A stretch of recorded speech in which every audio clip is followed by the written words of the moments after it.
Bismillahirrahmanirrahim. In this video, we will discuss 9th chemistry chapter number 3 FLP2 paper. There are 31 questions in this paper comprising 15 short questions, 4 long and 12 MCQs. That is full board pattern paper. First of all, multiple choice questions. Question number 1, how many elements are there in 4th period of periodic table? A option is 7. 7 elements are nowhere in any period of the periodic table. So this option cannot be correct. Next 8. 8 elements present हैं second और third group में. ठीक है, तो ये option भी incorrect है. C option is correct. 18 elements, fourth and fifth period दोनों के अंदर 18 एलिमेंट्स होते हैं. C option is correct. Second है which one of the following is a metal. Hydrogen भी नॉन मेटल है, कार्बन भी नॉन मेटल है, नाइट्रोजन भी नॉन मेटल है, only magnesium is metal. Option D. -122 kilo joule per mole is electron affinity of carbon. ठीक है, electron affinity वाले topic में टेबल है, उसमें मेंशन है वैल्यूज, तो कार्बन की है ये. Next, atomic radii of element in periodic table. Atomic radii increase from left to right. No, left to right तो ये डिक्रीज होते हैं. ठीक है, increase from top to bottom. Yes, B option is correct. ठीक है, ऊपर से नीचे एटॉमिक रेडियाई इंक्रीज होते हैं.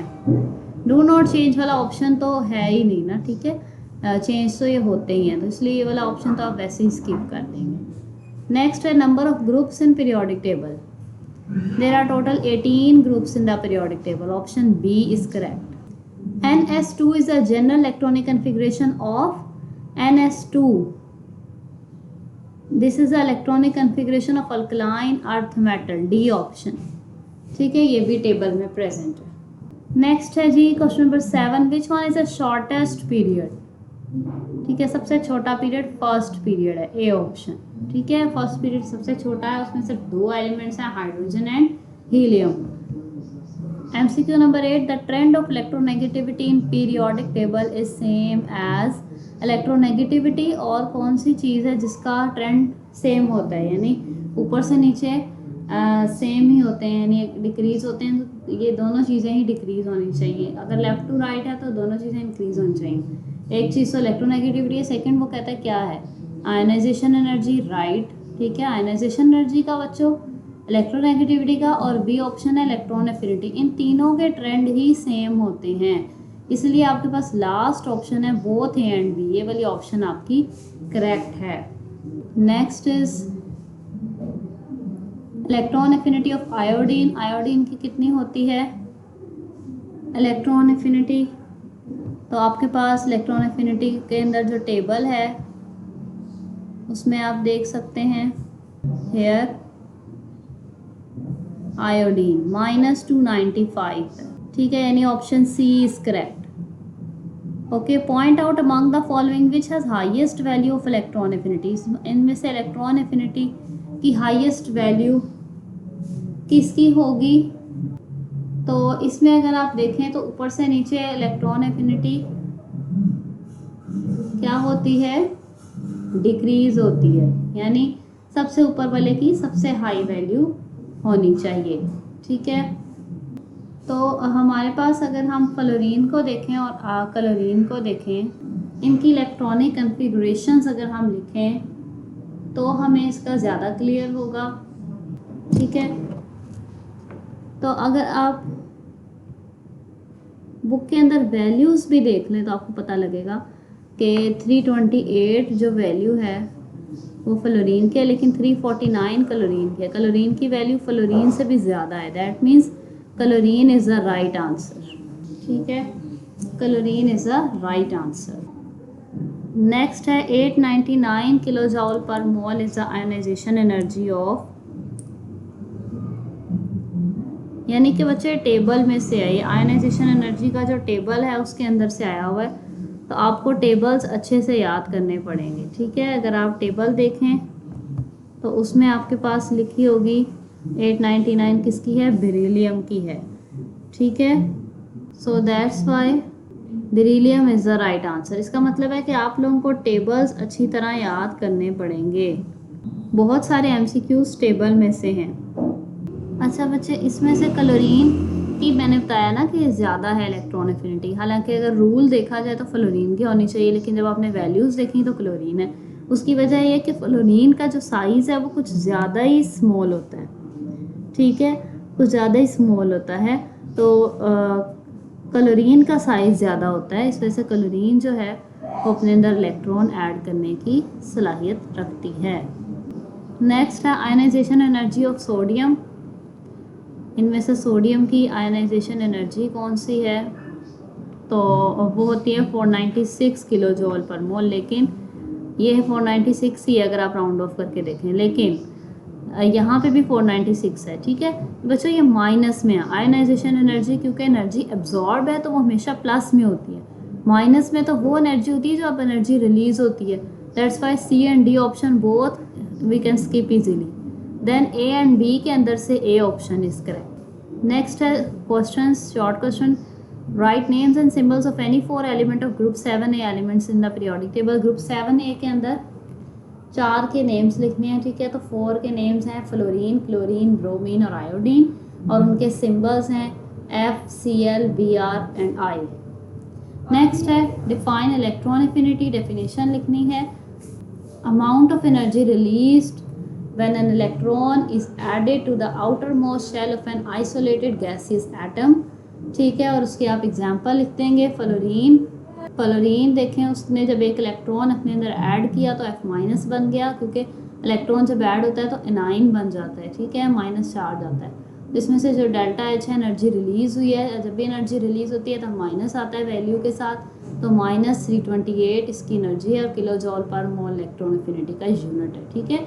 ये कौन सी एनर्जी है कि जब एक एटम के अंदर इलेक्ट्रॉन ऐड होता है तो जितनी एनर्जी रिलीज होती है उसे इलेक्ट्रॉन एफिनिटी कहते हैं। नेक्स्ट है what is the trend of atomic radius and atomic size in group. Group के अंदर ट्रेंड लिखना है, रीजन लिखनी है और एग्जाम्पल लिखना है, ठीक है। तो ग्रुप में बच्चे क्या होता है, एटॉमिक साइज इंक्रीज करता है। लिखें, ये वाला पैराग्राफ आप लिखेंगे, साइज ऑफ एटम और their radii increases from top to bottom in a group, ठीक है। It is because new shell of electrons is added up in the successive period which decreases the effective nuclear charge, ठीक है। Top to bottom में जब आप जाएंगे तो radii increase करेंगे। साइज देखें, यहाँ छोटा था, यहाँ बड़ा है, यहाँ बड़ा, ये बढ़ता ही गया साइज, ठीक है। उसकी वजह क्या है, ऊपर से नीचे शेल्स की तादाद बढ़ती है, साइज बढ़ता है, ठीक है। जब शेल्स एक शेल ज़्यादा ऐड होता जाता है हर पीरियड के अंदर, तो उससे क्या होता है, न्यूक्लियस के चार्ज की अट्रैक्शन कम होती जाती है, क्योंकि बीच में शेल ज़्यादा आ गए तो न्यूक्लियस के चार्ज की अट्रैक्शन अपने आउटर मोस्ट इलेक्ट्रॉन पे बहुत कम होती जाती है, क्योंकि बीच में शेल्स जो ज़्यादा आ गए, ठीक है। तो जब उसकी अट्रैक्शन कम होती जाएगी तो जो साइज़ है वो फैल जाएगा, ठीक है, साइज रेडियाई बड़ा हो जाएगा। एग्जाम्पल भी आप इसकी यही लिखेंगे कि for example size of lithium for example the size increases from lithium 152 picometre towards caesium 265 picometre in the first group. Okay, next define ionisation energy. Ionisation energy आपके पास क्या है, आपने डेफिनेशन लिखनी है, the energy required to remove the most loosely bound electron from the valence shell of an isolated gaseous atom।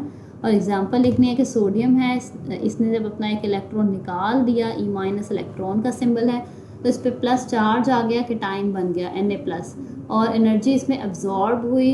जब energy absorb होती है तो प्लस चार्ज आ जाता है, और ये इसकी एनर्जी की वैल्यू है, यूनिट है किलो जूल पर मोल, ठीक है। क्या होती है ionisation energy in the simple word कि एक एटम के अंदर इलेक्ट्रॉन निकालने के लिए, एटम में से इलेक्ट्रॉन निकालने के लिए जितनी एनर्जी चाहिए होती है। नेक्स्ट है व्हाट इज पीरियोडिक फंक्शन। तो वो क्या होता है जी, periodic function means the properties of elements repeats after regular interval. This is called periodic function. Next है in which pattern modern periodic table was arrange. तो modern periodic table was arrange on the basis of increase in atomic number and when elements are arranged according to their increasing atomic number, the properties of elements repeat after regular intervals. ठीक है. Next, what are firework? इसमें आपके पास एक pink box आ जाएगा fireworks का, ये है. ठीक है. क्या होते हैं इसके लिए डेफिनेशन यहाँ पर मेंशन नहीं की गई, तो डेफिनेशन आप नोट कर लें. Are device containing gunpowder and other combustible chemicals which causes spectacular effects and explosions when ignited and it is used for display or in celebrations like Pakistan Day or even on marriages. Okay, तो ये इसका use और इसकी definition है. यानी कि बच्चों ये क्या है, ये एक ऐसी डिवाइस है जिसके अंदर गन पाउडर डला होता है, इसके अलावा चंद केमिकल्स डले होते हैं जो जलने में मदद देते हैं. ठीक है, ऐसे केमिकल्स होते हैं. तो जब ये फायरवर्क होता है कि स्पेक्टेकुलर इफेक्ट्स देता है, यानी कि लाइट के कुछ मिक्स हुए हुए इस तरह के इफ़ेक्ट्स आते हैं, और इसके अलावा धमाके भी उससे होते हैं. ठीक है, जब इन्हें जलाया जाता है तो ये धमाके भी कॉज कर सकते हैं. इसके अलावा इन्हें यूज़ कहाँ किया जाता है, पाकिस्तान डे पे या मैरिजेस में. सो नेक्स्ट ये आपने डेफिनेशन और सिग्निफिकेंस लिखनी है.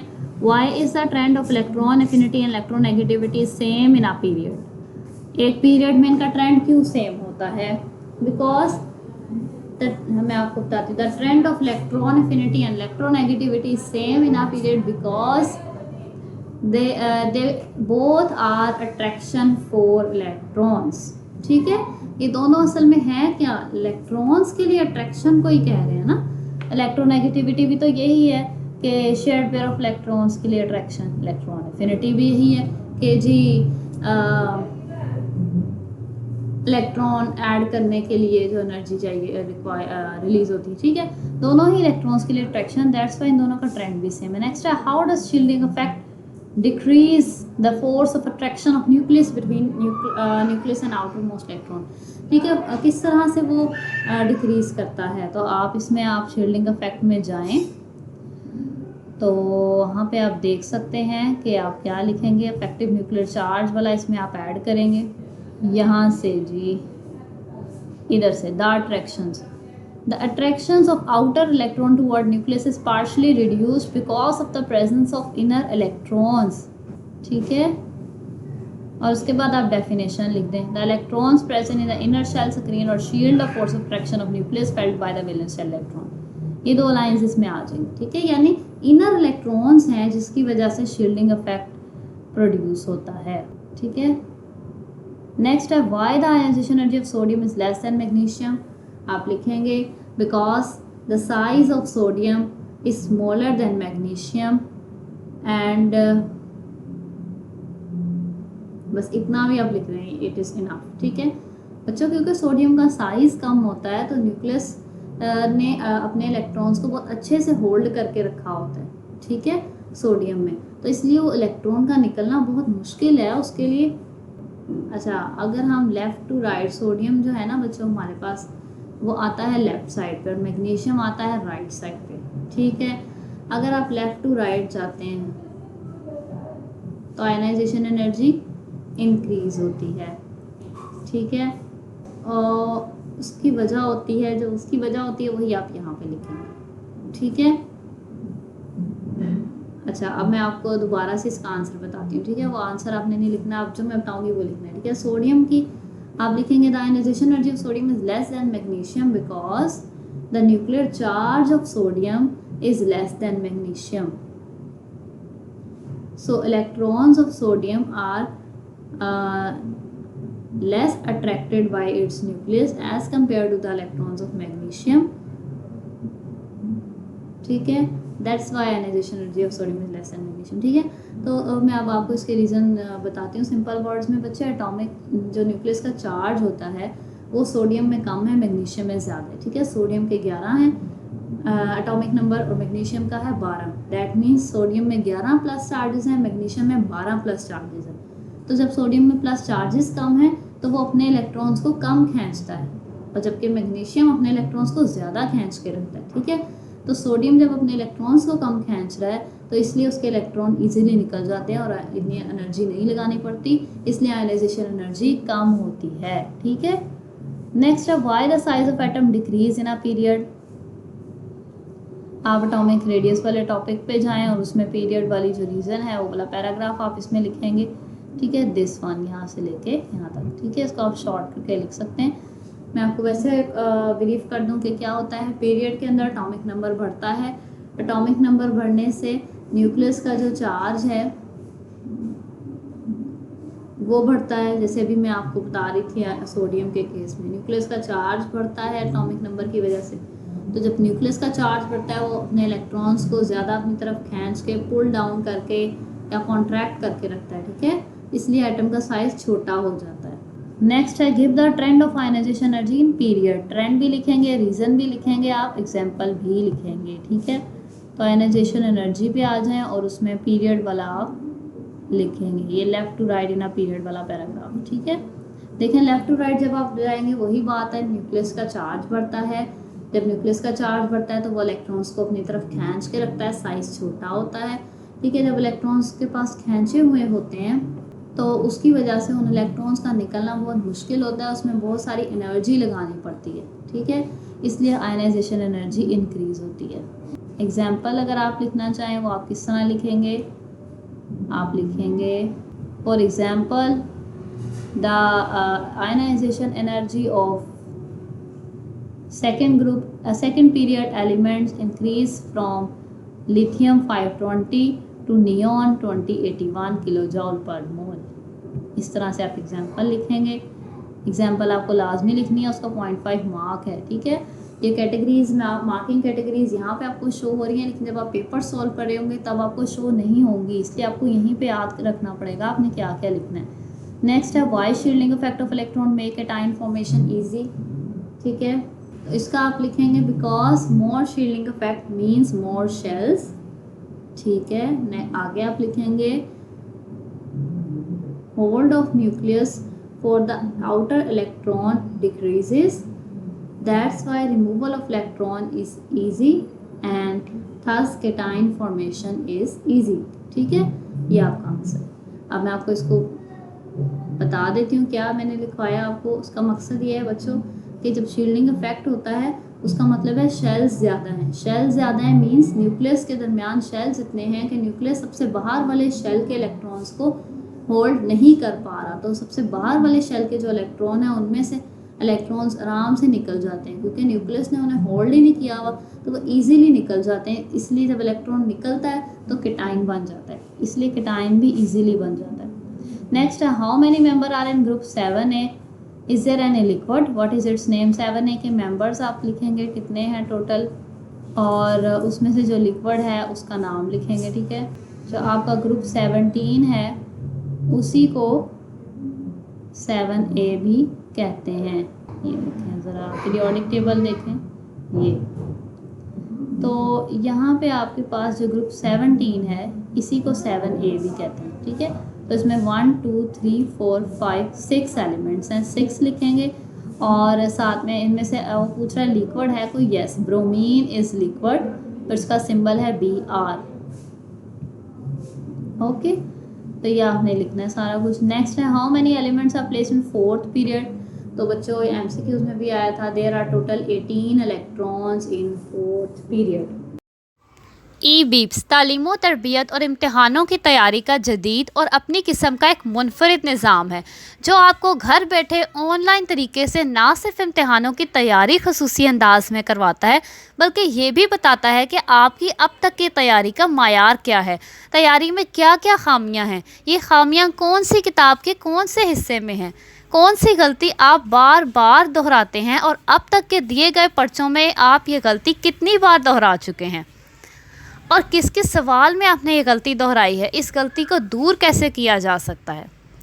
इसके अलावा पर्चे हल करने की तरकीब यानी प्रेजेंटेशन में क्या क्या गलतियाँ बार बार दोहराते हैं और अब तक के दिए गए पर्चों में वो गलतियाँ आप कितनी बार दोहरा चुके हैं और किस किस पर्चे में आपने ये गलती दोहराई है और इस गलती को दूर कैसे किया जा सकता है। आपकी लिखाई यानी हैंड राइटिंग का मायार क्या है और उसको कैसे बेहतर किया जा सकता है।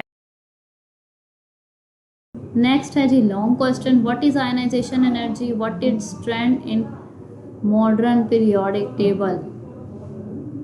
So ionization energy is the amount of energy required to remove the most loosely bound electron from the valence shell of an isolated gaseous atom. Isolated gaseous atom का मैंने भी आपको एक्सप्लेन किया था कि गैस स्टेट में electron बहुत दूर दूर होते हैं तो उनको निकालना इजी होता है, इसलिए इसके लिए ये वाली वर्ड यूज़ किया जाता है। तो इस स्टेट में किसी भी एटम के बाहर वाले शेल में से, वैलेंस का मतलब है सबसे आउटर मोस्ट शेल, बाहर वाले शेल में से जो सबसे लूज इलेक्ट्रॉन है, ठीक है, जो इतना अट्रैक्ट नहीं हो रहा न्यूक्लियस की तरफ, जो सबसे लूज है, ठीक है, उसको निकालने के लिए जितनी एनर्जी चाहिए होगी उसे आयनाइजेशन एनर्जी कहते हैं। ठीक है, इलेक्ट्रॉन को एटम में से निकालने के लिए जितनी एनर्जी चाहिए होती है उसे कहते हैं आयनाइजेशन एनर्जी। ठीक है, और आपको पता है कि जब इलेक्ट्रॉन निकल जाता है तो प्लस चार्ज आ जाता है। तो सोडियम है, सोडियम का जब एक इलेक्ट्रॉन निकल गया तो उससे प्लस चार्ज आ गया उसके ऊपर, Na+ बन गया और उसमें इतनी एनर्जी चाहिए थी 496। ठीक है, इसका यूनिट है किलो जॉल पर मोल और इसको डेल्टा H कहते हैं। ठीक है, अच्छा जी, तो वो कहते हैं कि जो अमाउंट है एनर्जी की, ये अगर एक इलेक्ट्रॉन निकाला है, अभी तो ये है ना, अगर इसमें से एक और निकालोगे तो अमाउंट इंक्रीज हो जाएगी, यानी इसी सोडियम आयन में से आप एक और इलेक्ट्रॉन निकालो तो एनर्जी इंक्रीज हो जाएगी। ठीक है, तो इसलिए बच्चों ज़रूरी नहीं कि एक एटम एक ही इलेक्ट्रॉन निकाले। कुछ एटम्स हैं जो एक से ज़्यादा भी निकालते हैं अपना ऑक्टेट कंप्लीट करने के लिए, तो फिर उनके लिए उनकी सिर्फ एक आयनाइजेशन एनर्जी की वैल्यू नहीं होती, उनकी फर्स्ट आयनाइजेशन एनर्जी होती है, फिर सेकेंड आयनाइजेशन एनर्जी होती है, इस तरह से होती है। ठीक है, लेकिन सोडियम की एक ही होती है, फर्स्ट आयनाइजेशन एनर्जी। ओके, सो ये एक्सप्लेनेशन हो जाएगी। फिर आपके ट्रेंड्स आ गए। ठीक है, कि जब हम पीरियोडिक टेबल में, ये पीरियोडिक टेबल का एक पीरियड है, ठीक है, लेफ़्ट टू राइट एक पीरियड में जब हम मूव करते हैं तो आयनाइजेशन एनर्जी की वैल्यू इंक्रीज़ करती है। ठीक है, पहले आपने ट्रेंड याद करना है कि लेफ़्ट टू राइट इंक्रीज और ऊपर से नीचे डिक्रीज। ठीक है, ये याद करेंगे तो फिर आप रीज़न भी लिख पाएंगे। रीज़न क्या है कि लेफ़्ट से राइट जब आप देखते हैं तो एटॉमिक नंबर बढ़ रहा है ना, ये देखिए यहाँ पे एटॉमिक नंबर 3 है, फिर 4, 5, 6। ठीक है, एटॉमिक नंबर बढ़ता है, दैट मीन्स न्यूक्लियस के ऊपर चार्ज बढ़ता है। ठीक है, एटॉमिक नंबर क्या है, प्रोटॉन्स की तादाद, प्रोटॉन के ऊपर कौन सा चार्ज है, प्लस, प्रोटॉन न्यूक्लियस के अंदर है ना, तो दैट मीन्स अगर एटॉमिक नंबर बढ़ रहा है तो न्यूक्लियस के अंदर चार्ज भी बढ़ रहा है। ठीक है, जब न्यूक्लियस पे चार्ज बढ़ रहा है बच्चों, तो न्यूक्लियस जो है वो अपने इलेक्ट्रॉन्स को ज़्यादा टाइटली अपनी तरफ खींच के रखता है। ठीक है, जब इलेक्ट्रॉन्स को वो टाइटली खींच के रख रहा है तो फिर उन इलेक्ट्रॉन्स को निकालना बहुत मुश्किल है। ठीक है, क्योंकि न्यूक्लियस ने इतना टाइटली खींचा होगा तो कैसे निकलेंगे, तो उनको निकालने के लिए बहुत ज़्यादा एनर्जी चाहिए होती है, that is called ionisation energy. ठीक है, तो लेफ़्ट टू राइट जो है इस तरह आयनाइजेशन एनर्जी इंक्रीज़ हो जाती है, क्योंकि ठीक है, रीज़न मैंने आपको बता दी, left to right ionization energy इस वजह से इंक्रीज़ हो जाती है। नेक्स्ट है जी, अगर आप ऊपर से नीचे आओ, आप ये देखें ऊपर से नीचे आ रहे हैं, ठीक है, तो यहाँ पे आयनाइजेशन एनर्जी डिक्रीज़ हो जाती है। वजह देखें, ऊपर से नीचे जब आते हैं बच्चों हमेशा शेल्स बढ़ते हैं। जब शेल बढ़ते हैं तो शेल बढ़ने से जब शेल जितने ज़्यादा होते हैं तो न्यूक्लियस से इलेक्ट्रॉन्स का डिस्टेंस बहुत बढ़ता जाता है, इलेक्ट्रॉन दूर होते जाते हैं। ठीक है, तो इस वजह से क्या होता है कि न्यूक्लियस की अपने सबसे बाहर वाले इलेक्ट्रॉन्स पे पावर ही नहीं रहती, होल्ड ही नहीं रहता, वो इलेक्ट्रॉन इतने लूज़ हो जाते हैं कि वो ईज़िली निकल जाते हैं और उनके लिए ज़्यादा एनर्जी नहीं लगानी पड़ती। ठीक है, इसलिए एनर्जी कम रिक्वायर, आयनाइजेशन एनर्जी डिक्रीज़ हो जाती है जब हम ऊपर से नीचे आते हैं। ठीक है, लाइक मैं आपको ड्रॉ करके भी दिखा देती हूँ। हमारे पास जैसे ऊपर से नीचे मैंने कहा ना कि शेल बढ़ते हैं, तो मैं आपको एक एग्जांपल बताती हूँ। सपोज करें ये कोई ऊपर वाला है, इसमें एक शेल है, लेकिन नीचे वाला एलिमेंट है यहाँ पर, इसके अंदर शेल बढ़ गए, 2 शेल हो गए, फिर उससे नीचे वाला है उसके अंदर शेल और बढ़ गए, 3 शेल हो गए। ठीक है, तो इस तरह एक और है, उससे भी नीचे वाला, उसके अंदर शेल मज़ीद बढ़ गए,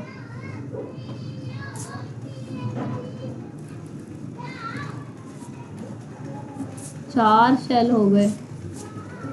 ठीक है, तो इस तरह से शेल्स ऊपर से नीचे जाते जाते बढ़ते जाते हैं। उससे क्या होता है, ये देखें, जितने ज़्यादा शेल हो गए उतने ज़्यादा जो न्यूक्लियस है सेंटर में प्लस चार्ज, प्लस का काम क्या है, ये बाहर वाले माइनस वालों को अट्रैक्ट करना। बाहर माइनस है ना इलेक्ट्रॉन पे चार्ज, तो न्यूक्लियस का काम है माइनस को अट्रैक्ट करना, ठीक है।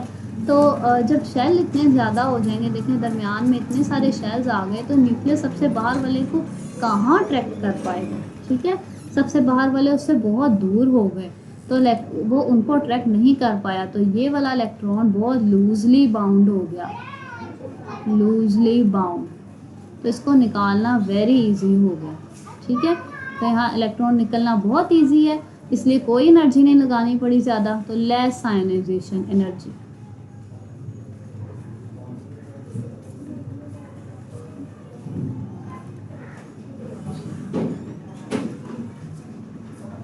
ओके, लेकिन अगर हम पहले वाले के देखें, यहाँ पे तो न्यूक्लियस इजीली अपने इलेक्ट्रॉन को खींच रहा है, बहुत अच्छी तरह खींचा हुआ है।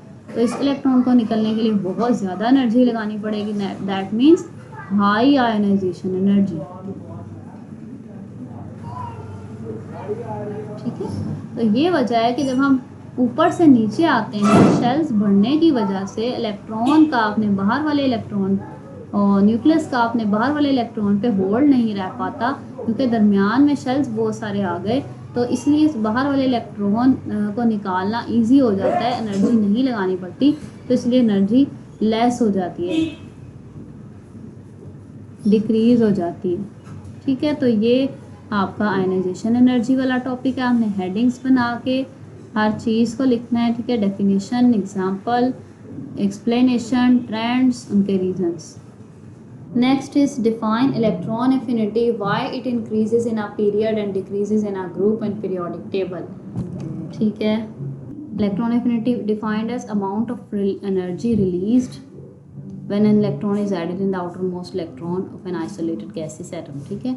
यानी एक isolated gaseous atom है, gaseous means जिसमें इलेक्ट्रॉन बहुत दूर दूर होते हैं, गैस स्टेट ही वो होती है जिसमें पार्टिकल बहुत दूर दूर हों, ठीक है। तो यहाँ पे हमने गैसीय स्टेट ही लेनी है, क्योंकि जब पार्टिकल्स दूर दूर होंगे तो उनमें इलेक्ट्रॉन एक ऐड करना आसान होगा, ठीक है।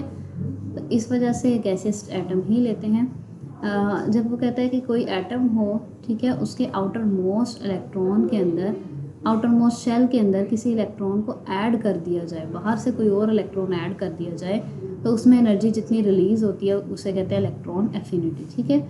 तो एनर्जी जब रिलीज़ होती है तो माइनस साइन आता है, ठीक है, और डेल्टा एच से रिप्रेजेंट करते हैं, किलो जॉल पर मोल इसका यूनिट है। तो ये फ्लोरीन है, फ्लोरीन में एक इलेक्ट्रॉन लिया, इलेक्ट्रॉन में माइनस चार्ज है, ठीक है। जब इलेक्ट्रॉन ऐड होता है तो फिर माइनस चार्ज आ जाता है, माइनस, ठीक है। एफिनिटी मीन्स अट्रैक्शन, एफिनिटी का मतलब है अट्रैक्शन, यानी कि इलेक्ट्रॉन एफिनिटी का मतलब है इलेक्ट्रॉन के लिए अट्रैक्शन कितनी है, कौन इलेक्ट्रॉन को लेना चाहता है उसकी इलेक्ट्रॉन एफिनिटी ज़्यादा हो, ठीक है। जो इलेक्ट्रॉन को लेना चाहता है उसकी इलेक्ट्रॉन एफिनिटी ज़्यादा हो।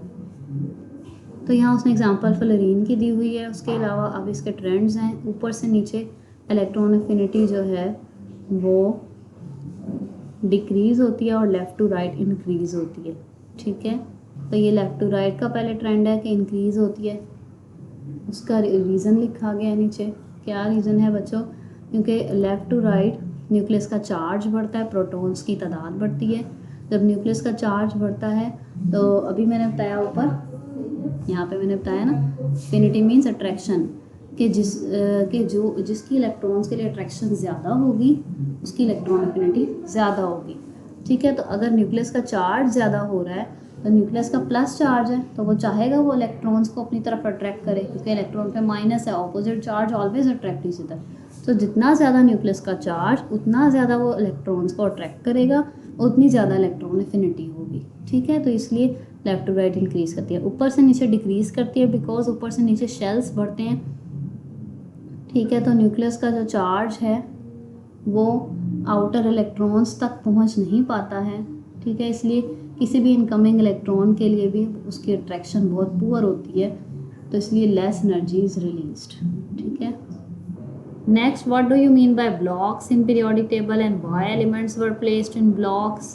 तो ये मेरा थोड़ा सा मैसअप हुआ हुआ है, ये देखें ये वाला पेज, लेकिन आपकी बुक में सही से लिखा होगा, ठीक है। मैं आपको एक्सप्लेन कर देती हूँ क्या होता है। On the basis of completion of a particular subshell element में similar subshell electronic configuration are refer to as block of element, ठीक है। कि एक जो सबशेल्स हैं एलिमेंट्स के, वो उनकी इलेक्ट्रॉनिक कन्फिग्रेशन देखी जाती है, ठीक है। तो जिनकी आउटर मोस्ट शेल की इलेक्ट्रॉनिक कन्फिग्रेशन सेम होती है उन्हें एक ब्लॉक में रखा जाता है, ठीक है। जैसे कि सपोज कर लें कि बोरोन है, कार्बन है, ठीक है। ये बोरोन है, कार्बन है। इन दोनों की जब आप इलेक्ट्रॉनिक कन्फिग्रेशन लिखेंगे तो इसका जो लास्ट इलेक्ट्रॉन होगा इन दोनों का ही पी में जाएगा, पी सब शेल में। दैट मीन्स ये दोनों पी ब्लॉक में बिलोंग करेंगे, ठीक है। तो ये बात है कि एलिमेंट्स जिनकी वैलेंस शेल की electronic configuration same subshell में जाती है उसे एक ब्लॉक में रखा जाता है, ठीक है। तो 4 ब्लॉक्स हैं S, P, D and F, ठीक है। S ब्लॉक का मतलब क्या है कि इनके जो वैलेंस शेल हैं इनके इलेक्ट्रॉन S सब शेल में जाते हैं, ठीक है। तो फर्स्ट और सेकंड दोनों S ब्लॉक एलिमेंट्स कहलाते हैं, फर्स्ट सेकंड ग्रुप, ठीक है। इसी तरह जो ग्रुप नंबर 13 to 18 है ये सारे ही P ब्लॉक में जाते हैं क्योंकि इनका valence electron P subshell में लाई करता है। फिर जो सेंटर वाले सारे हैं ट्रांजिशन एलिमेंट्स, ठीक है, ये इन सब ये है जी ग्रुप नंबर 3 से लेके ग्रुप नंबर 12 तक। इन सब के जो वैलेंस इलेक्ट्रॉन्स हैं वो जाते हैं D सब शेल में, that's why they are called D block elements, ठीक है। इन्हें ट्रांजिशन मेटल्स भी कहते हैं because they all are metals, और ट्रांजिशन का मतलब होता है दरमियान। तो ये S और ये P ब्लॉक के दरमियान में आते हैं, that's why they are called transition elements, ठीक है। उसमें यहाँ से 3 से लेके 12 तक 12 ग्रुप तक आते हैं, ठीक है। 10-10 एलिमेंट्स हैं और ये टोटल 3 रोज 4, 5, 6 ये वाले हैं। फिर जो नीचे हैं कुछ सीरीज़ हैं 2, उनके जो इलेक्ट्रॉन्स हैं वो आउटर इलेक्ट्रॉन वो F सब शेल में आते हैं, that's why they are called F block elements. इसमें लेंथेनाइड्स और एक्टिनाइड्स होते हैं। Next, what are fireworks, describe the composition of fireworks. तो इसमें आप इम्पोर्टेंस भी लिखेंगे पहले इनकी, लाजमी कंपोजिशन भी लिखेंगे और फिर इनके प्रिकॉशंस भी लिखेंगे। है जी फायरवर्क्स, ठीक है। पहले इसकी इम्पोर्टेंस क्या है कि पाकिस्तान डे पे या ऐसे किसी सेलिब्रेशन और इवेंट्स पे, मैरिजेस पे ये डिस्प्ले किए जाते हैं, ठीक है। और चाइना ने टेक्नोलॉजी इन्वेंट की और फिर ये सारे वर्ल्ड में चली गई, ठीक है।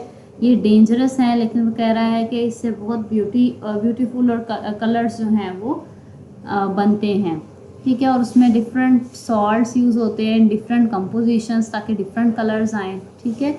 और कौन कौन से, अब उसकी कंपोजिशन आ गई, ये कौन कौन से सॉल्ट्स यूज़ होते हैं। मैग्नीशियम, एलुमिनियम जो यूज़ होते हैं, हमेशा मैग्नीशियम और एलुमिनियम को पाउडर्ड फॉर्म में यूज़ किया जाता है। बाकी सोडियम के सॉल्ट्स हैं वो येलो कलर देते हैं। कलर्स आपने अच्छे से याद करने हैं। कैल्शियम के सॉल्ट्स हैं रेड कलर देते हैं। स्ट्रॉन्शियम के सॉल्ट्स स्कारलेट कलर देते हैं।